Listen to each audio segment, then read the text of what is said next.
to Twin Peaks Rewatch Podcast. I'm Nick. And I'm Kim. And I've got a kind of bit of news, though mostly it's someone griping. About? X-Files. Of course.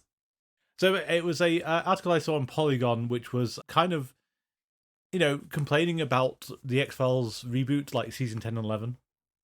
And weirdly enough, I thought it was interesting, though, reading it was basically echoing the points that we made a lot about everything from The Truth onwards. Is that Chris Carter keeps getting chances to finish the series off, and every time hedges his bets so he can get more out of it. And that worked until it ran out of road. Yeah. The other reboot is still no official word on it, which still feels incredible that everyone knows it's in the works, but there's no announcements. We'll just have to see what happens. We will. Unless you have any news for us? No, I don't have anything today. Ah. But I suppose then we'll have to get to this week's episode, which is Rest in Pain. Directed by Tina Rathbone, written by Harley Payton, and first broadcast on the 26th of April 1990. So, I've got to change there's a slight change to the format here, just because when scanning the Wikipedia articles, it mentioned these people's personal life. Okay. More specifically who they dated. And so, just for fairness, I then went back and looked at the previous people where I've sort of highlighted and seen what relationship stuff they had. And all but one doesn't mean much to me at all. They've got married to people who are real people, except for Carl McLachlan, and I'll get to him at the end, because it's kind of wild who Carl McLachlan was involved with at one point. Okay. It's also wild how these ones were. Okay, so Lara Flynn Boyle was Donna Hayward. Okay. She was in Ferris Bueller's Day Off. Oh, okay. All her scenes were deleted. Oh. It's such a weird thing to read. It's like, really? Oh, no, she's gone. Just wiped out the film. Poltergeist 3, though, which you have seen. I have seen it, yep. Wayne's World, where she's Wayne's psycho ex-girlfriend. Oh, okay. Men in Black 2, which I'd forgotten, but of course she is, because she's the villain. Oh, yes, of course she is. She was in 2 different roles as Nanny McBeal. Okay. And then, so for personal life is, I think we mentioned it before, but she did used to go out with Carl McLachlan. Okay.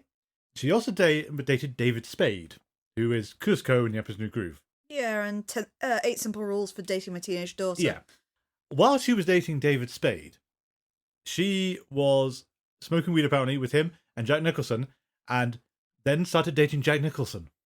Whoa. I know, it's like kind of, wow.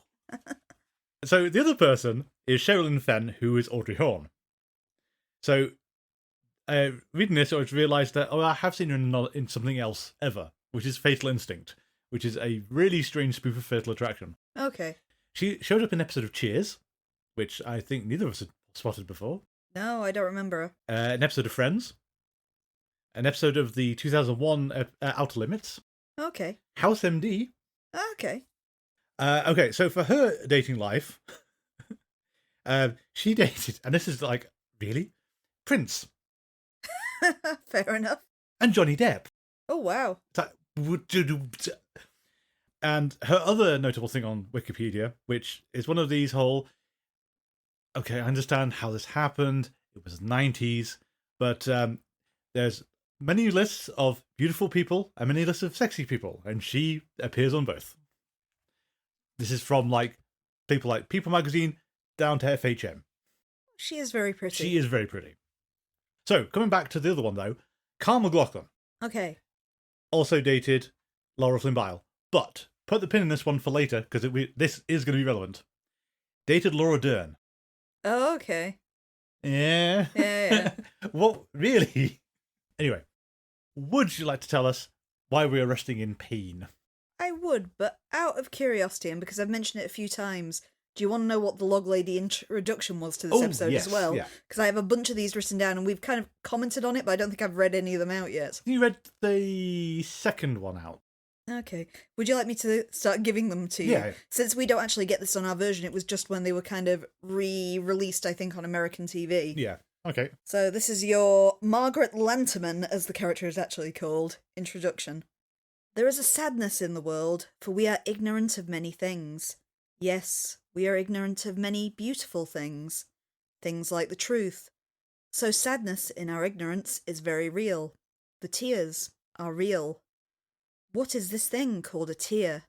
There are even tiny ducks, tear ducks, to produce these tears should the sadness occur. Then, the day when sadness comes, then we ask, will the sadness that makes me cry, will the sadness that makes me cry my heart out, will it ever end? The answer is, of course, yes. One day, the sadness will end. You know, some executives said, we'll get David Lynch to write introductions to our episodes, and then said, oh, what are you doing? Stop it. Yep, but yeah, that tracks. Okay. Yep. So, as usual, our episode opens in the Great Northern, the morning after Cooper's very vivid surrealist dream from last episode. As Cooper sits to have breakfast, he's joined by Audrey, and he asks her to write something down for him. This is so he can compare her handwriting to the piece of paper that was previously thrust under his door with the information about Jack with one eye. He realises, therefore, that it was indeed Audrey who sent him the letter, and he questions her about it. She explains what One-Eyed Jack's is very vaguely, describing it as a place where men go and where women work. However, she's then dismissed because Sheriff Truman and Lucy both arrive. Of course, they're wanting to hear what Cooper said the previous day about having figured out who killed Laura Palmer, but Cooper cannot give them an answer. He just recounts the entirety of the dream sequence to them, and tells them that it's a code. If they break the code, they will solve the crime. Because unfortunately, even though Laura Palmer within the dream did whisper the name of her killer, he can't remember it. They leave as Harry gets a radio message that there is a fight going on at the morgue.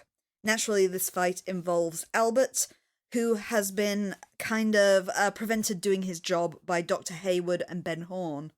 They've come to collect Laura Palmer's body for the funeral that day, but Albert does not want them to take it. He wants to continue with his autopsy of the body. Albert insults virtually everyone present and winds up being punched, which causes him to land on top of Laura's body. Cooper then pulls rank on Albert, ordering to release the body, and everybody leaves, except for Cooper, who stays behind to arrange the transportation of the body. Over at the Palmer residence, Leyland is sat watching Invitation to Love, while a nurse gives him some kind of injection. The doorbell rings, and a woman who looks suspiciously like Laura Palmer, aside from her hairstyle and glasses, arrives calling him Uncle Leyland, and we're given her name of Madeline. Over at the Double R Diner, Norma is meeting with her husband Hank's parole officer, who reveals that her husband is likely to be released on parole soon due to his good behaviour in prison. He also infers the fact that Norma may have been unfaithful while in prison. Norma just brushes this off, explaining that she manages to scare off potential suitors by explaining that her husband is a very jealous man who is currently in prison for manslaughter. Cooper and Truman visit Leo Johnson in his home, questioning his relationship with Laura Palmer. Although Leo is very evasive, Cooper does quickly note that he is lying. He questions where Leo was on the night of the murder, and he claims he was in Butte, Montana, and says that Cheryl Lee can vouch for him because he called her from there. At the Briggs residence, Bobby and his father have a very serious talk. Major Briggs is lecturing him about funerals and responsibility, and tells Bobby that he doesn't need to be afraid, which causes Bobby to fly off the handle. They're only interrupted when Bobby's mum arrives to check that everyone is ready to go to the funeral. Just before the funeral, we do have a scene at the station in which Albert reveals his autopsy results, though he's still bitter about the fact he couldn't have got more because the body was taken from him. He reveals that the sachet thought to be cocaine that was found in Laura Palmer's effects was indeed cocaine, and she also had cocaine in her system. He also revealed that she'd been tied up on the night of her death in 2 separate occasions with 2 different sorts of rope, and it also looked like the killer had kissed Laura after she was dead because there were traces of a hand soap that was not Laura's on her body. There were also claw marks, probably animal, on her shoulders, and something in her stomach that was partially dissolved, but they could see clearly on it the letter J. Albert is going to take this item away for further testing. Albert also has a report concerning the assault on his person that Truman caused earlier in the episode. He wants Cooper to sign it, but Cooper refuses to do so. We also see Cooper making a voice note to Diane about wanting to purchase property in Twin Peaks for his retirement. We finally arrive at Laura Palmer's funeral, where basically every cast member is present. The Reverend, who also knew Laura personally, gives a rather touching scripture reading at her funeral. However, as the Reverend finishes, Bobby interrupts, calling everyone in the town hypocrites because he says that they all act as though Laura's perfect, but every single one of them knew she was struggling and none of them lifted a finger to help her, inferring the fact that any one of them could have saved her. This sparks a fight between him and James, leading to Bobby shouting death threats at James. In all the confusion, Leyland also jumps into the grave, crying, and hugs his daughter's coffin as the crane struggles raising and lower him, and his wife falls into hysteria, telling him not to ruin this too. Back at the diner, we see Shelley absolutely beside herself, talking about Leyland's behaviour and making customers laugh by reenacting it. Meanwhile, Cooper meets with Truman, Hawk, and Big Ed, who induct him into their secret society. So it turns out that for generations they've been members of something called the Bookhouse Boys, which reportedly protects Twin Peaks from an evil, a strange, dark presence that they know exists in the wood.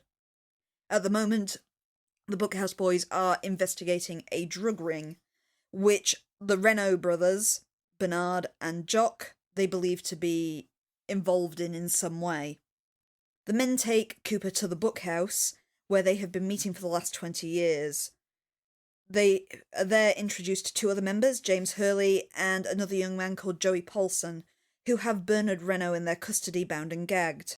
They captured him coming across the border with an ounce of cocaine, which he claims was for personal use. We have previously at least been alluded to the brother, Jack Renault, who is the bartender at the Roadhouse.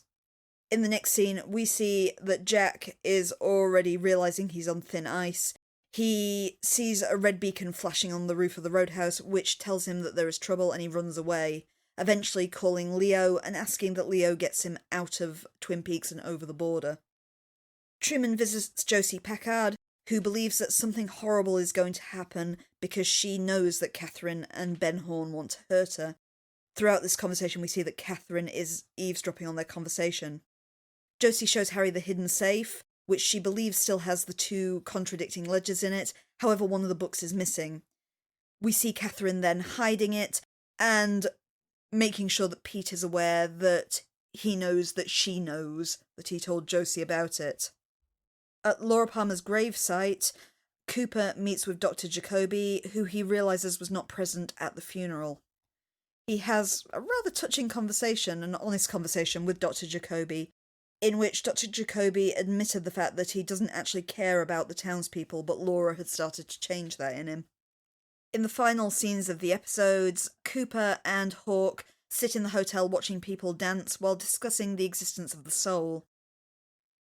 Leyland Palmer moves amongst the dancers, getting increasingly upset as no one will dance with him, facilitating a complete breakdown.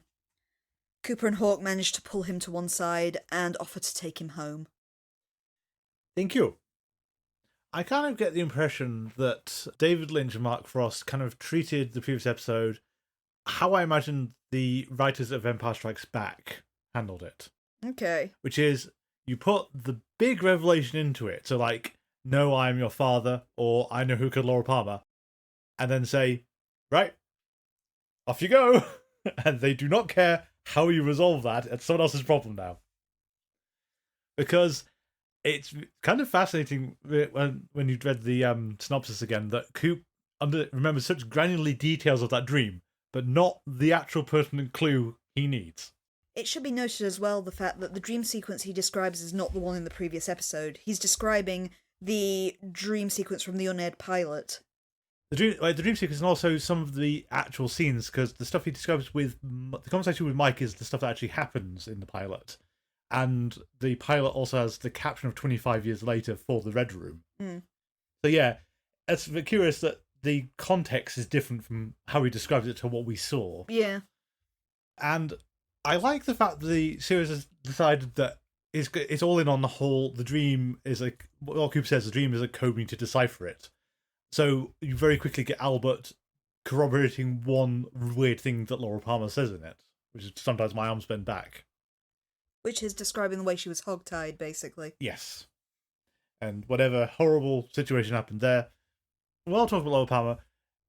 we will. I think you should say a synopsis, but if anyone doesn't know, Madeline is in fact played by Cheryl Lee. That is Laura Palmer's actress, just in a different wig.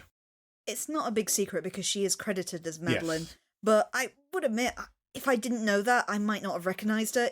She does look markedly different. Well, I don't think I realised it the first time round, because I just thought, oh, okay, here's another new character, because we've been introducing them every now and again.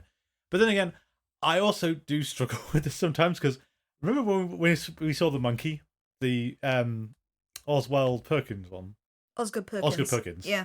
And I, at no point, realised that the twin boys at the centre of the story were the same guy, as both young and older. Oh, did you not? No, I thought they were two different actors. Despite them saying they're twins, it's like, they look nothing like each other. It's like, I'm apparently They look the same. I have face blindness, apparently. I remember you were like this when we watched Game of Thrones as well, in your inability to tell the difference between like elderly white men. However, I would say I do feel vindicated though that for the X-Files for +1, that's a astonishing transformation. Which one's +1? The crossword one with the siblings. Oh, where it's Karen Connigan. Yeah, and she's both people, and if you didn't know that, it's basically... Oh yeah, I would never guess that astonishing work, yeah. But yeah, so yeah, I didn't realise that who Maddie was when she showed up, because also, though, she shows up after Laura's dead body shows up, and you think, oh, that's why she's in the credits again. But like, no, she's actually here for a completely different reason now. It is nice. Apparently that was really written in for her as well, because she, as you've previously said, was brought in to play a corpse, and she impressed David Lynch so much that he said, basically, come back, we'll write something for you, which is how the character of Madeline was created. Yeah, and I think it's an interesting thing to look at. We'll have to do it in retrospect, obviously, because it's way further down the line, is how much that's informed how the plot works, and how any claims of them knowing how Twin Peaks was going to work are basically fiction, given that how Maddie isn't meant to be part of anything. No. So it's a more subdued episode, I think, until you get to the Bookhouse Boys, which is one of those whole screaming like, whoa, we knew you had some kind of secret club if you're paying attention. But to actually just say there's something dark and evil in the woods. Also, we admit that our town is actually stuck in the 50s. Yeah. We're just going to flat out say, yeah, it's archaic for modern day America. And we like it that way. But yeah, this is not the 90s. The 90s haven't actually reached Twin Peaks somehow. No. It's very true. It sort of, despite the fact it's largely set modern day, and you've got Coop and Albert coming from outside, and Coop loves it and Albert hates it. You get places in the UK like that as well. That's true. You bear in mind, where I grew up when I was a kid, we couldn't get the internet. That's true. Because it was proper rural Lake District, and it just didn't go out there. Yeah, there is that. You do get these places that are just kind of lost in time. And I do wonder if there's part of the Bookhouse Boys and the drug ring thing they're focused on. I mean, part of it, Big Ed is absolutely right on the whole. When you have got people selling drugs to high schoolers, that becomes everyone's problem. And that, yeah, absolutely.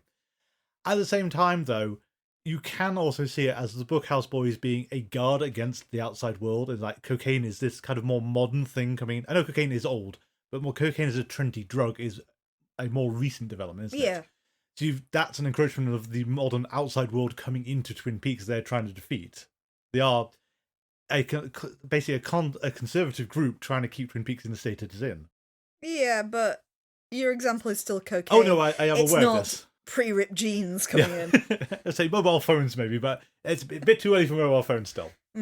Although it's curious to parallel this to the X-Files, where this is the time period where Mulder had the brick phone and Agent Cooper does not have a brick phone. No, he's just got his dictaphone for Diane. He does have his dictaphone for Diane. And very interesting, he wants to retire to Twin Peaks. It's like he's been there 4 days and he's ready to live in this town now. I did read, I can't remember who directed this episode now.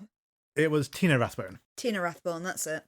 But she actually wrote some interesting things about her process and how she particularly viewed the kind of structure of the story and the nature of Cooper. Okay. Because said Cooper was interesting as a character because they created him to be a Jungian, essentially. So you can totally see it. I got to admit, I don't know a huge amount about Jungian psychology. It's not my wheelhouse. But part of it is believing in the importance of the subconscious and how you can find out more about yourself from things that happen in the subconscious, Yeah. including dreams and art. We even see it in the previous episode with the Tibetan thing with throwing the stone at the bottle. Yeah. More pseudoscience. But the other thing that she said that I thought was kind of interesting in the fact that she considered, well, Cooper first is your boy next door character, as we've already noted. He's actually, for all his charm, a fairly normal character surrounded by weirdos, essentially. Yes. But she also considered it to be, this whole structure of the story to be a Bildungsroman about Cooper and Center. So that would be, a Bildungsroman is a kind of style of novel that it's a bit like a coming-of-age story. So, it's essentially somebody starting off in one place and getting, like, a level of personal and spiritual growth to wind up somewhere else. So essentially you can consider the story of Twin Peaks to be Cooper's enlightenment. Ah, okay. Yeah, I can see that.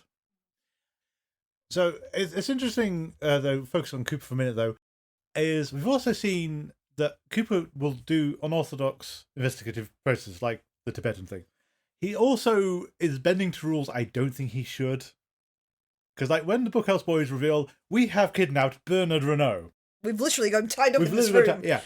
Like, as an FBI agent, pretty sure you don't get involved with this because that's kind of accessory to kidnapping. And as a federal officer, they'll throw all manner of books at you. I feel, given especially that the sheriff and his deputy are in on this as well, this should be a report that we send back somewhere. Yeah, this is like a sort of a massive scandal that this is happening. Like, the sheriff is actually not doing his job. He's running a secret society in Twin Peaks. Where we've kidnapped potentially that nice Canadian man and have him tied up over there. Yeah. Over some reasonably flimsy evidence. It's basically Jacques was tending bar the night that Big Ed was punched out by Bobby Briggs. And that's it. I'm guessing I'm sure there's more to it, but it's not great evidence for them at the moment. But you pointed out that this is a confirmation of the really kind of very throwaway hint in episode 2 of how Hawk and Ed sort of gestured to each other. Oh yes, I didn't want to mention it in episode 2 because I felt, we're supposed to be treating this as we go along.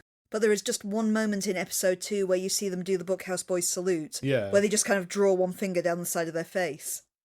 So that was your first little indication of this secret society. Yeah, it's interesting that was set up all the way back there and everything, and it's only finally paying off. I also think it's interesting the fact that they're not just, like a vigilante organisation protecting Twin Peaks, but they're aware of the darkness.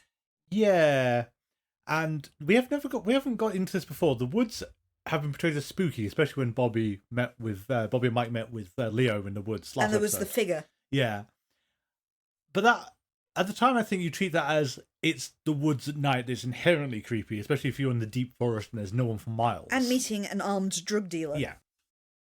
But now we definitely have an allusion to, for want of a better word, because it's something I think we're going to have to keep on sort of alluding back to because of how it ties into everything. Gravity Falls. It's very much like the Gravity Falls environment, isn't it? There's something deep. There's weirdness in those woods. Well, Gravity Falls even has the Society of the Blind Eye. Yes. Which is essentially their Bookhouse Boys, but rather than just protecting people, they're going around wiping the memories of people who have seen anything out of the ordinary. Exactly, to maintain the fiction that nothing's happening. Yeah. They also have the restaurant that's modelled like the Red Room, so, it's weird enough. They also have a roadhouse. They also have a roadhouse. But yeah, so Cooper does feel flexible in a way that he shouldn't be as an FBI agent. But then you also pointed out he pulls rank on Albert in a way that doesn't feel plausible. I don't...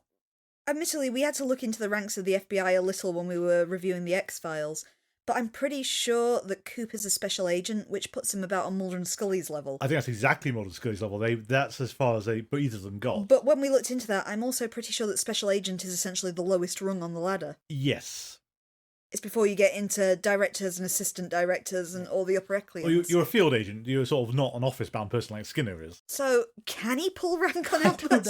Well, I suppose it depends. Is Albert just like a technician or something then? It's possible. He could be like Pendrell. Yeah. He might be a Pendrell's kind of rank, so that would mean that Cooper does have some authority over him. But I would be surprised if he had the authority to do that to him. But he also his threat was something like, I'll bury you in an office and you'll never see the light of day again, or something like that. Can Coop do this? I don't know.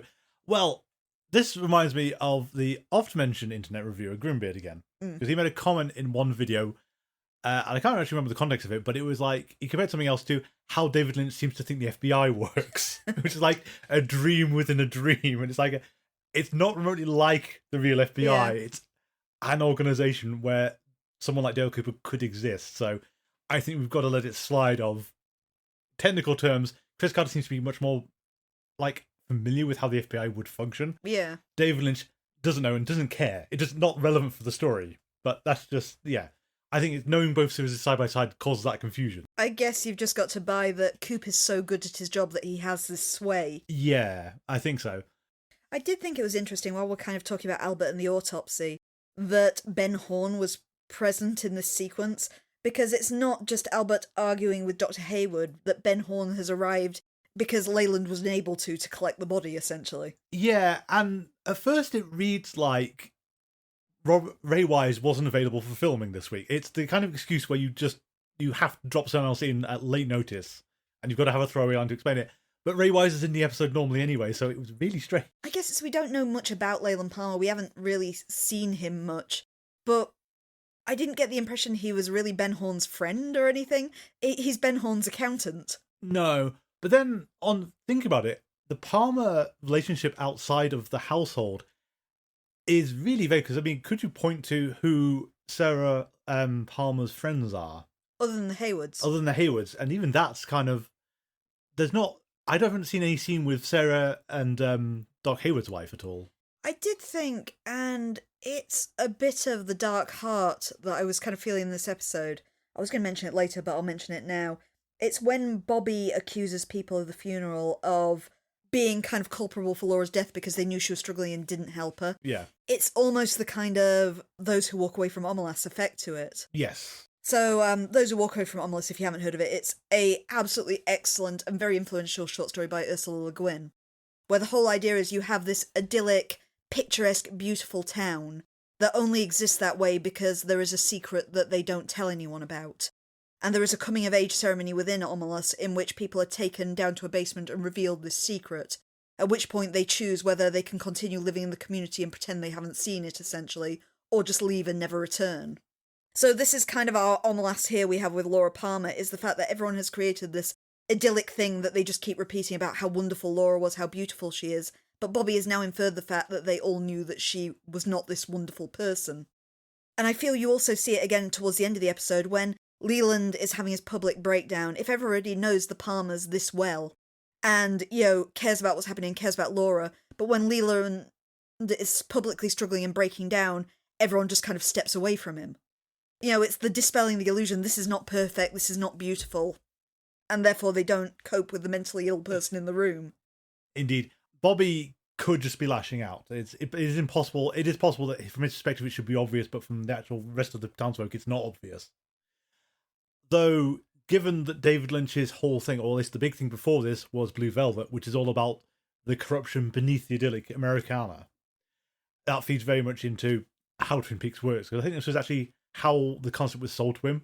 But he didn't want to do TV, and he was sold on it by doing, you can do the dark, seedy undercurrents of the picturesque view again. I think I alluded to that thing with Sadako. If you have... Sadako could have been this amazing healer, and instead she wound up as a curse, a very destructive curse.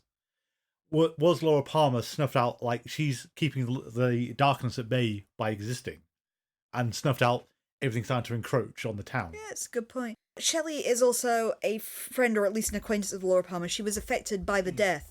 And then when Leyland has his breakdown, in the very next scene, we're seeing her making fun of Leyland. Yeah. I was thinking about this earlier. I'm wondering if it's basically trying to give Shelley another dimension. Because it's one of those whole... In fiction, it's very easy to boil people down to like a sort of a clean-cut kind of thing of a person is good or a person is bad. And in reality, everyone's got like these weird, inherent contradictions in everyone, isn't there? So it could be that this is just an aspect of Shelley's personality that hasn't come up before. I thought you'd object to me making... I'm not objecting to it, I'm just noting. Sure. But I did also have a counter-argument ready for you as well. Okay. My thought is this the concept of punching down? It could be. In the fact that Shelley is, as we've seen, in a horribly abusive relationship with Leo. So, and you often see the sequence where people who are bullied become bullies. So this is her kind of punching downwards, is Leyland's had his public breakdown and now she's got someone that she can kind of make fun of. It's a good point. I will not deny it's definitely a possibility. Although I'm wondering if that's also indicative of Shelley has hit a turning point. Because she now has a gun. True, yes. And she's hidden away, and we're gonna... Pretty sure that David Lynch is familiar with Chekhov, so we know how guns work in terms of depiction on screen. Would you like to explain that in case people don't? Fair enough. If you've never heard of this, there's a famous Russian playwright whose surname is Chekhov, and this has led to the concept of Chekhov's gun, which is something you may or may not have run into. Broadly speaking, it is a theatrical thing where it could be used for a lot of different things, but the gun is the example that Chekhov himself used, which is if you have a gun on stage, it has to be fired during the production. Otherwise, take it off the stage, it doesn't belong there. A lot of people will get hung up on this in some media dissections where you present someone with a gun and it doesn't fire, or no one fires it for no good reason. I think one of the more modern examples then would be like Shaun of the Dead, where they draw your attention to that shotgun above the bar quite early on. And they do end up using it. In the Winchester. And they do end up actually using the gun. A common usage of Chekhov's gun would be in horror usually, where you'll have something like a close-up shot of a axe in a tree stump or something like that. Yeah. And you know that axe is going into someone's head at some point. Yeah, then the point where it goes missing or something. Yeah. So we're pretty sure that we're going to adhere to how Anton Chekhov would have that gun be used, so it's now in place, ready for something to happen with it. It's in place with Leo's bloody shirt as well. I did think that the funeral scene, being the big showpiece of this episode, was kind of interesting, because it was just watching it, the crowd gathered and who was kind of standing forward. Because you had people like the log lady. and Audrey Horne's actually quite near the front, and Maddie is right there. As is Nadine, who doesn't really seem to know Laura. I was going to say, though, the Maddie being there makes me think of, there's a meme, which is going to be a bit complicated if you're not familiar with it. So, there was a TV version of The Flash some years ago. Yeah. There's a very famous production still, where I've never watched it, but it did the rounds on Tumblr, where I think the guy playing the Flash died at the end of the series or something. So the very famous shot of a funeral sequence on an outtake, where the guy who plays the Flash is crouched in front of the grave, flashing a gang sign. And it strikes me that's kind of like what Maddie had. It's like she's standing at her own character's gravesite. That's kind of weird when you get down to it, really. I'm thinking of that very famous outtake from Firefly where Nathan Fillion is every shot of the funeral. Just to really botch it. It pans round and he's every second person going around it. As you point out, though, it's initially unclear if the Palmers are even there, but it's kind of weird where you get more focus on Maddie than you do Leyland and Sarah, because they are there and they're right next to her. But the way the shots have been framed is you usually get Maddie in one of the shots, but not them. Yeah, I didn't spot Leyland and Sarah for absolutely ages until it focused on them, because they're kind of down past the Haywoods towards the foot of the coffin. Yeah, they should... Actually, I don't know how funerals are arranged like that in terms of if there's any kind of hierarchy, it's just how people have gathered. The log lady... It's right up next to the Reverend. But yeah. I thought it was interesting as well, though, that the Reverend has a parallel with Doc Hayward, because he says he baptized Laura Palmer. So it's very much like Doc Hayward's he delivered her. Yeah. So we've got... So spiritually and biologically, these two men have been here at the initiation of her life in two different ways, and at the close. And at the close, yeah. Which is, I think, one of those other deeply why it all affects the town in the ways that you said. Like, this should be a tiny population, and that's why it's getting to everyone. I have an interesting anecdote about the funeral, because it's blink and you miss it, but the story behind it is quite interesting. Okay. You see, at the funeral, Ben Horne whispers something to Josie, and she just looks horrified.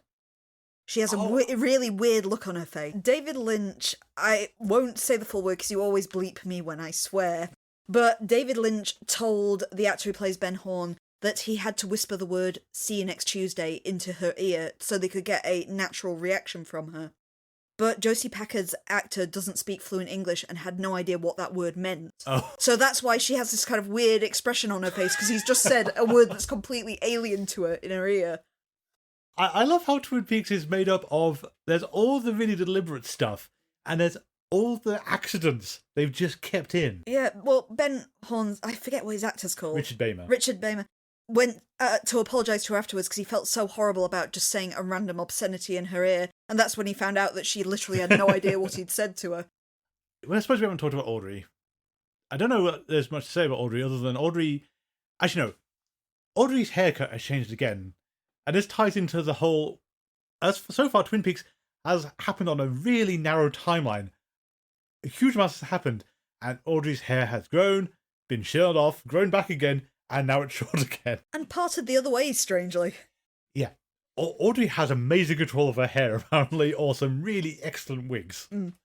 We're not sure what. But we are maintaining the very obvious crush that she has on Agent Cooper, and he isn't... He's saying professional, but he's not deterring her. Yeah. I think is the... He's definitely not sort of beckoning her on, but he's not... He doesn't dislike the attention she's giving him. Yeah. We know Audrey as well instantly knows like the secret details of the Great Northern. And a point here for any American or listeners is your houses are weird to us because a lot of horror films, especially any film where the result is there's a man living on your walls, which one time we watched a whole lot of horror movies, it's like every other one was, there's a man living in the walls. It's like, again? It was really popular about 5 or 10 years ago as a horror movie twist. Your crawl spaces are basically alien to us. We don't have this space in our walls. You can see both sides of it easily. There's no secret passages or anything. In big mansion houses, maybe you get this, but most people's accommodation, no. I think it's something that Americans don't realise as well is usually in the UK we don't have basements either. But it's like seeing the cavernous kind of between the wall parts of Great Northern. It's kind of like... Well, you even get it on a smaller scale in, like, say, Bob's Burgers. There is a whole episode where he gets stuck in the wall. And, that's in a terraced house by our concept as well, so it seems bizarre. It is detached, actually, though, Bob's restaurant. Is Bob's restaurant detached? It is detached on both sides. It's row housing still, though. It is row housing, and I think I did point out to you one time is that the dimension of Bob's Burgers doesn't make any sense, given the entire kitchen has to fit under the staircase that goes up to the first floor. Yeah. And that does not work. I'm not going to give it too much to all, though, because it's fun series and it's a cartoon. Cares, really. But that house has too much space in it for the outside. I always like the idea of having these cavernous crawl spaces in your walls. Oh, it's yeah. Fascinating. Must be great for sound dampening. Yes, but also terrifying given how many times someone that lives in them. Yeah, I suppose at least we don't have that risk. If he's not in the attic, he's not in the house. Exactly. Much more comforting. And we don't have air conditioning either, so no one's living in that. Oh, yeah. True. It's a very popular one. She has, I think, she revealed that critical bit to Dale Cooper. I don't know if it's in your summary. I think it wasn't in your summary. It's the Laura worked at the perfume counter at the department store along with Renat Pulaski. Oh, apologies. Yes, I missed that. Both worked on the perfume counter. And the department store is now called Horns, which hasn't previously been specified. But we know that Ben Horn does own and operate that. So the specific detail that we're supposed to have gleaned from this is the fact that Laura is not affiliated with One-Eyed Jacks. She worked in the department store instead. Yeah. But there is there's a link somewhere we're getting to. And then she just kind of, she's at the funeral, but, Donna really hasn't had a lot to do lately. Interestingly, there is a deleted scene with Donna that I think is kind of interesting that occurred just before the funeral. Oh, okay. Mike, who we did briefly see at the funeral, he tries to hold Bobby back. Mike had a scene with Donna where he came to apologise to her, and she refuses to accept his apology and instead breaks up with him. I'm sure I mentioned to you that we never actually... Donna never on screen breaks up with Mike in Twin Peaks. Yep, I thought you'd find that interesting. That's where it's supposed to be, right before the funeral. It's absolutely unnecessary, and you don't need it in your weird dreamscape sequences, but yeah, that's interesting. Yeah.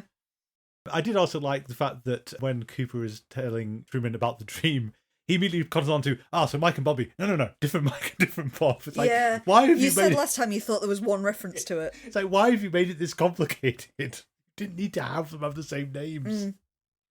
Who else do we have? Okay, Doc Hayward actually was, as you said, that was very interesting. His sort of solo approach to Laura's grave. Oh, yes. And Just Oh, you mean Dr. Jacoby? Dr. Jacoby, sorry, yeah, not Dr. Jacoby. And wow, he looks kind of fabulous, doesn't he? I think he looks great. I love his funeral attire. So there's quite a look he's got for going to Laura's funeral. With the kind of rose glasses as well. Yeah. And it's curious, though, that you saw him sort of coaxing Johnny to go to the funeral and then just didn't show up. I should have noticed that. I really like that sequence because I think it shows that we assume that Johnny we know he's got developmental delays, something akin to autism, though I don't think it's ever stated. I don't think it is either. But I like the fact that he goes through his meltdown with him. Because you see, when they're trying to get Johnny to remove his headdress for the funeral, he kind of, when Johnny starts rocking, he starts rocking with him. And it's very much, how you do handle people with autism and things like that, is you get down to their level and you relate with them and move with them and things like that. Okay. And I thought, even though Dr. Jacoby says things like, I don't care for the people in Twin Peaks, he still seems to be doing a good job. He does. Well, he said he didn't. It was before Laura, though. Laura has changed him. Yeah. And so we're going to take that, because Laura and Jacoby have a connection via Johnny, given that she used to tutor him in English. Yeah. Or no, she used to tutor him. Josie was English, wasn't it? Part of Laura's absurd, impossible life that she had. Yeah, I don't think you know specifically what she tutored Johnny in. She just did tutor him. I mean, that does kind of point to... I mean, there are reasons for it, but it's one of those you'd think she and Audrey would actually have more of a connection, given if she's around the family, they would actually have more time to interact with each other. But that kind of mismatch can happen anyway, especially depending what Audrey does in the evening. Yeah. Okay, so one scene I think that's been brewing for a while is Cooper meets Leo Johnson at long last. This feels like it should have happened a lot earlier. Admittedly, they can't really do anything to him yet because they haven't got anything. At all? Yeah, they've got the Tibetan method, which I'm pretty sure will be left out of court. Shelley actually has some damning physical evidence, but no one knows she has it. And it's unclear if Shelley will ever tell anyone that. Yes, we don't know what she's planning to do with that shirt. And as time goes on as well, I think it's like, what even would it prove? It becomes increasingly difficult. Which kind of, I think, links back to that point about Albert. As much as Albert is being crass, dismissive, and rude to everyone, he has a point where he has to do the autopsy on her now because once they bury her, they've lost it. Yeah. And there's only so much you can clean. I kind of agree with him. Yeah. But then again, you don't have the sentimentality, especially as you're speaking, as we've said before, to Dr. Hayward. Yeah. Who has this close connection with Laura Palmer. Well, I think it also harks back to your point about, Cooper actually illustrates it really well, is death isn't a statistic in Twin Peaks. Death is an event. The town is that small that this is a difference from normal. And Albert doesn't seem to appreciate that at all. But yeah, in terms of the quest for justice, knowing as much about what was up with Laura before she's buried would be advantageous. I wasn't thinking of it just now as well, that having Ben Horne there could be another thing to try and point in towards the fact that Ben Horne might be responsible for her death. Because, he's there very eagerly trying to stop Albert from doing his job. That's true. And also hovering over... So yeah, you'd have the possible contamination of the evidence and everything. I don't know offhand how much DNA evidence was even a thing at that point in time, but it's the kind of thing where you have... I think it comes up in police procedural sometimes of you have the cancellation, or whatever they call it, where you provide samples of the officers at a scene to clear them from what you find at the scene. Mm. And that, in some narratives, leads to the whole, you remove a suspect from the list of suspects because they're one of the police officers already there. You sometimes see it on, sequences where there's a lot of dirt on the ground as well, that they'll even look at police officers' shoes, just so they can rule out any boot prints that might have been left by the officers. You brought up a question about Nadine, which I thought was interesting. Okay, did I? You did while we were watching it. I said interesting things. It ties into something I said without really thinking about it for the pilot episode about... I think it was the question about Leo Johnson and Shelley and Bobby and Donna. No, Bobby and Lauren, Mike and Donna. And it was the insular nature of a small town and how high school relationships will keep on going when they shouldn't do. But it's because there's no one else really for you to run into. So you wind up in these relationships and calcify into them, especially if you're cut off as Twin Peaks is. And thus you wind up with a terrible relationship like Nadine and Big Ed. So on your basis, it's the fact that something has happened and Ed and Norma have broken up, so Nadine is literally his one other choice. Yeah, and that's how that's maintained, even though realistically that should have been a brief pause because they seem to have rethought their lives afterwards and they want to get back together again. And as a notable thing we should make a note of for future is we if Blink can miss it, but you know who Hank is or what Hank looks like. Yes. And the fact that he might be getting released very shortly. I did think it was interesting for Nadine as well, and the continuing bizarrity of Nadine is the fact that she also seems to have dementia. Yes. Because she can't remember who James is, her nephew. Yeah, that was odd. And just the weird, as you said, the creepy tchotchkes that she's got. Like, everything about Nadine is strange. I thought it was interesting because those, I forget what they call them, but the little baby angel figures that are popular with middle-aged women in America.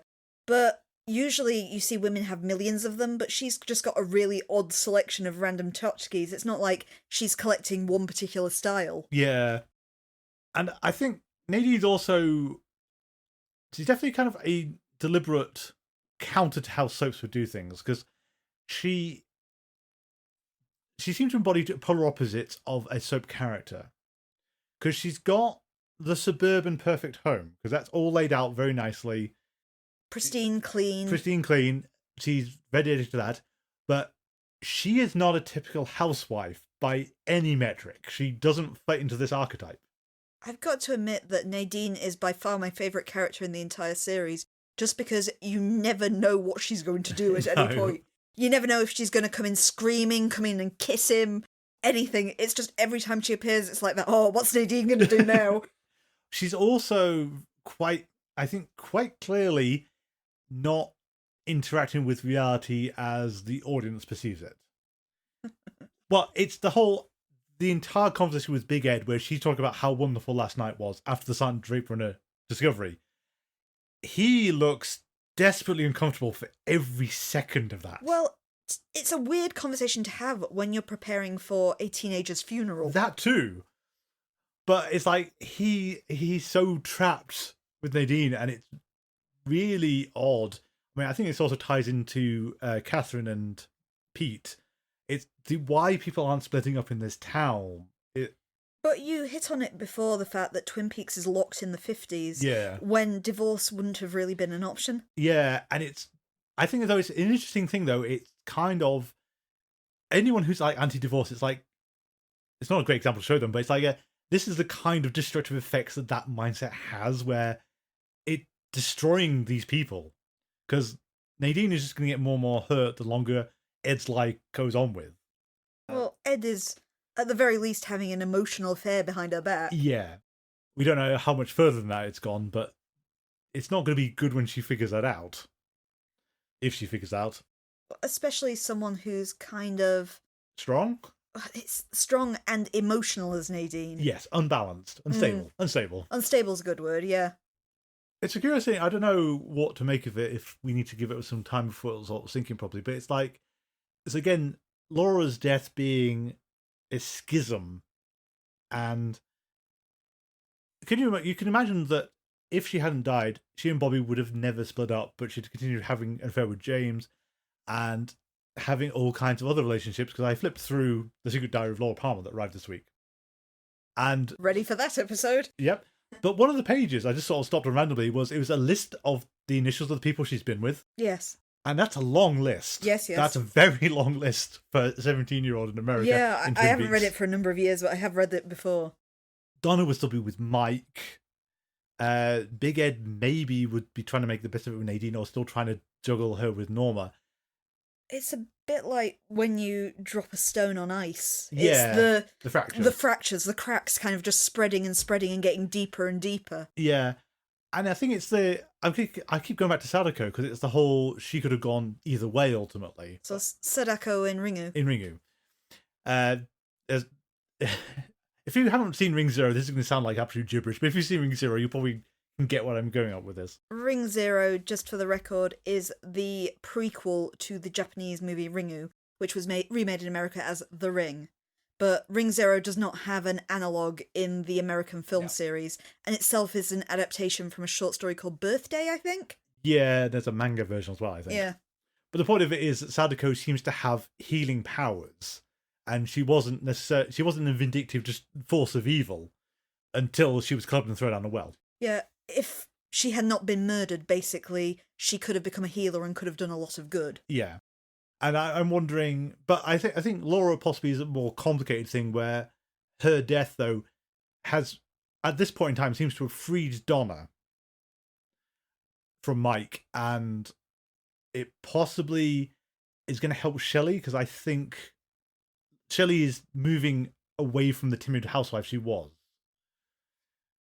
So I think there's positive things, and I think it's going to go both ways, because I think Nadine is possibly going to sort of descend deeper into her unstability, given it's probably not thought of in that way, but Ed coming in with the grease on his hands to make the Silent Draper runners. I would say that there's a good chance that wouldn't have happened if Laura was alive. Yeah. Some conflict events would have prevented that happening, so Nadine would be chasing this bizarre dream that no one understands. It's a butterfly effect, then. Exactly. I think that's something worth bearing in mind, because this is a new thought for me. I've never thought of Twin Peaks like this before, so we're going to keep an eye on how this works. I feel describing it in terms of butterflies and hurricanes kind of fits in with Cooper's Tibetan Buddhism beliefs quite nicely, to be honest. Yes. Well, also, just on that note, then, is the fact that Cooper is here at all, as a complete outsider who has fallen for the town in such a way he is thinking of retiring here. But also, he's an outsider, but he's been oddly assimilated very quickly. Yeah. Yes, everyone he's got a magnetic personality. And again, it's that interesting contrast to the X-Files, where people did not like Mulder at first blush. Well, I've said I can relate to living in Twin Peaks because I lived in a very small rural community myself, where outsiders were treated a bit like Edward Woodward in The Wicker Man coming in. But now, they only singed them. But, it's that sort of feel to it where the outsider is not one of us. Yeah. Because that's how small towns work, it's not like a city where things change all the time. I remember when we were kids where I grew up, when you went out, they always said, be careful, lock the doors. There was a murder here once. So that murder was 50 years ago. This is the Twin Peaks kind of experience. Do we have anyone else? I think we did touch on Maddie, and she's an odd one because we can't really say anything about her other than, if you change her hair colour and take her glasses off her, she's the spit of someone else. She is my cousin, but doesn't she look exactly like Laura Palmer? That's a good point. We'll go back to that then. So this, I think, is the tease of the episode of, we promised you who killed Laura Palmer, and we've just whisked that away. But we've given you seemingly 2 clues very quickly. Because we've got an explanation for why my arms bend back and why my cousin looks exactly like Laura Palmer was said. We don't know what to do with these things, but we have an explanation of what they mean. So we're missing the gum and the birds, and the gum you like will come back in style. Which someone somewhere really regrets that being in the script, I'm sure. But yeah, so Maddie she's here. It's a very strange situation, and as you said, it all stems from the discovery that she could act. Yeah, it's just nice. It's really nice she got this boost off of it, and we'll return to Albert. Truman punched him in the face, which I imagine quite a lot of people have wanted to do. I do like the fact that Truman takes none of his crap. Yes. There's a weird professionalism to Albert, though, because he still walks into that room at the service station and does tell them what he found.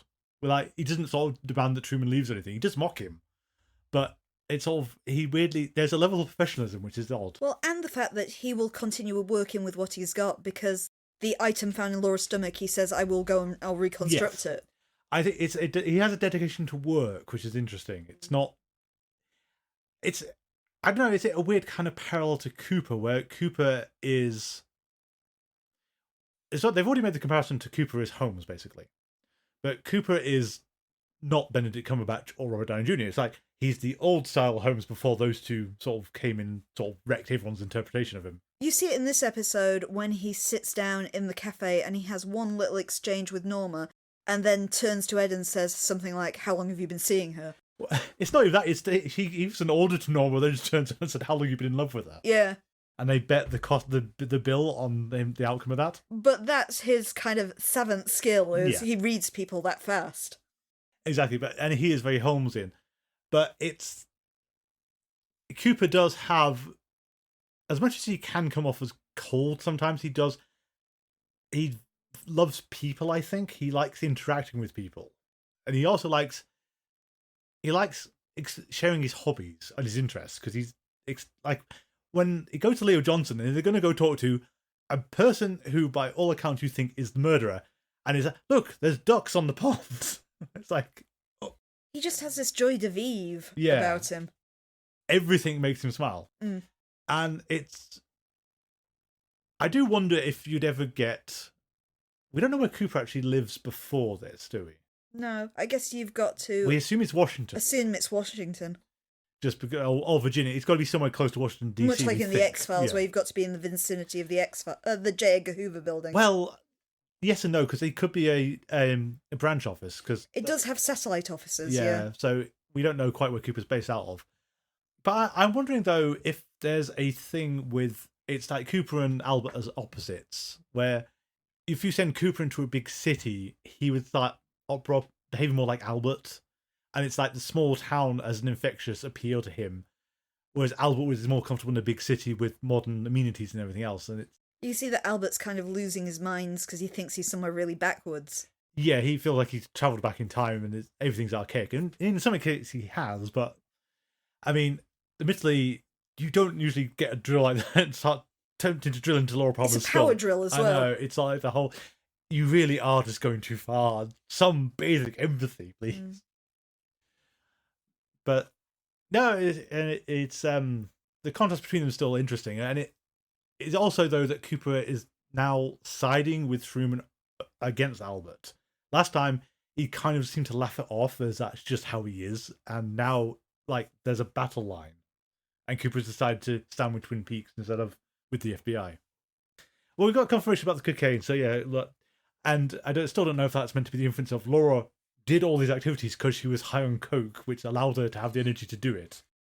I mean, one of the few criticisms I found about this episode, well, a few people said that it lost a bit of steam from last episode, but how are you following up the dream sequence? But there we are. It's also the fact the last episode promised us the reveal of the mystery, and the fact you immediately backtrack on it. But the other criticism I read was the casting of the Renault brothers, in the fact that you've got these two people who are supposed to be French-Canadian, and you can just about hear it.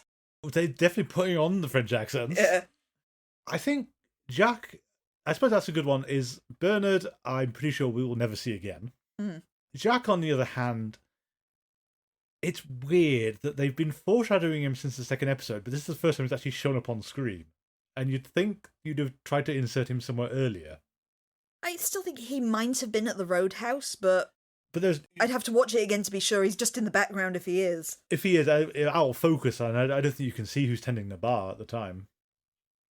At the same time, though, it does feel weird that then Big Ed would go to the Roadhouse for a drink with Norma if Jack Renault, the person they're pretty sure is running drugs, is bartender. It did say he was scoping him out. He was there with the purpose of watching.